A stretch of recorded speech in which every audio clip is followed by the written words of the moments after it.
ক্ষমতাচ্যুত সাবেক প্রধানমন্ত্রী শেখ হাসিনা বলেছেন তিনি আগামী ডিসেম্বরের মধ্যে দেশে ফেরার পরিকল্পনা করছেন।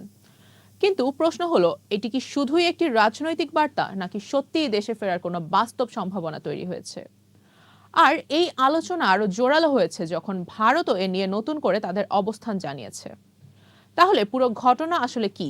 গত 2 বছরে দেশে ফেরার ব্যাপারে শেখ হাসিনা কি কোনো আন্তর্জাতিক সমর্থন আদায় করতে পেরেছেন? আন্তর্জাতিক বার্তা সংস্থা রয়টার্সকে দেওয়া এক সাক্ষাৎকারে শেখ হাসিনা বলেন তিনি এবং আওয়ামী লীগের আরো কয়েকজন নেতা আগামী ডিসেম্বরের মধ্যে বাংলাদেশে ফেরার পরিকল্পনা করেছেন। সাক্ষাৎকারটি প্রকাশিত হওয়ার পর থেকেই দেশের রাজনৈতিক অঙ্গনে শুরু হয়েছে নতুন বিতর্ক।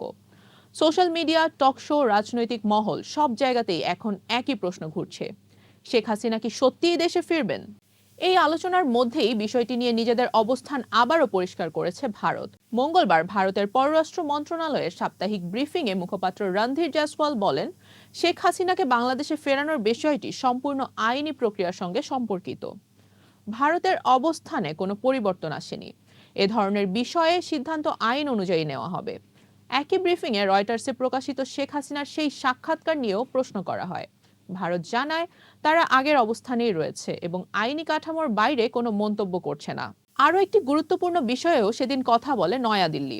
বাংলাদেশের রাজনৈতিক পরিবর্তনের পর ভারতের অর্থায়নে চলমান বিভিন্ন উন্নয়ন প্রকল্প বন্ধ হয়ে গেছে এমন আলোচনা কয়েকদিন ধরেই চলছিল।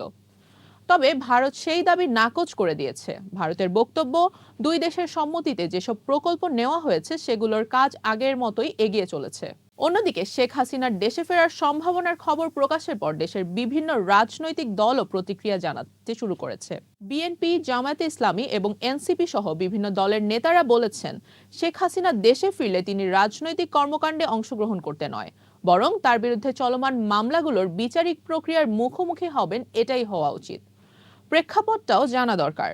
2024 সালের আগস্টে ছাত্র জনতার গণ অভ্যুত্থানের পর শেখ হাসিনা প্রধানমন্ত্রী পদ ছেড়ে ভারত চলে যান। এরপর তার বিরুদ্ধে বাংলাদেশে একাধিক মামলা হয়। সরকারের পক্ষ থেকে জানানো হয়েছে তাকে দেশে ফিরিয়ে আনার জন্য ভারতের কাছে আনুষ্ঠানিকভাবে একাধিকবার আইনি ও কূটনৈতিক অনুরোধ পাঠানো হয়েছে।